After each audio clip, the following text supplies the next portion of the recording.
kaya yung sinasabi ni Nanang? Kaya daw may clean tenga ko. Dahil nakagat ng argona ng sanggol ko. Kung yun ang sabi sa'yo ng iyong ina, di malamang totoo nga. Bakit? Dududa ka ba kay Nanay Helgard? Tignan mo nga yung tenga ko, Gilas. Ganyan ba ang wangis na nakagat ng argona? Of. Anong ibig mo sabihin yan? Na nagsisinungaling ang iyong ina? Na niloloko ka lang niya? Nakakapagtaka lang talaga na iba pa rin ang wais ko sa inyo. Eh ano kung iba?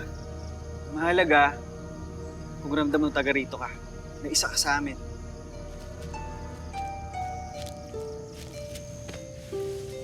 Oo. Ramdam ko namang isa ako sa inyo. Na mahalaga at mahal niyo akong lahat.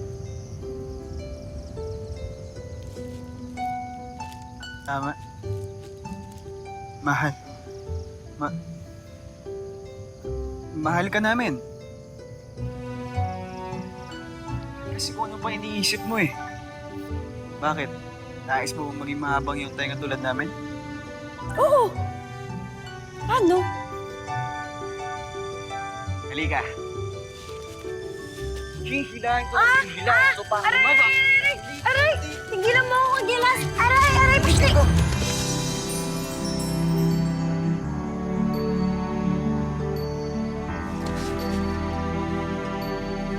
Ano mo hilay?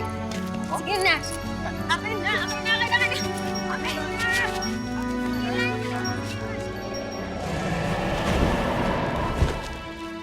Patid kong hindi ko masasawata si Luna na magtaka sa kanyang tunay na pinanggalingan.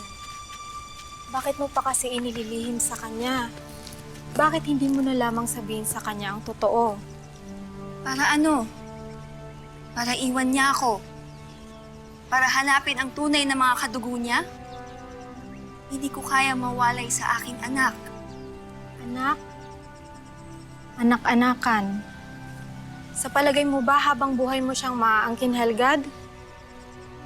Tandaan mo, ipinahiram lamang siya sa iyo ni Cassiopeia at ni Sangre Alena. Alam kong balang araw ay kapalaran mismo ni Luna ang maghihiwalay sa iyo sa kanya.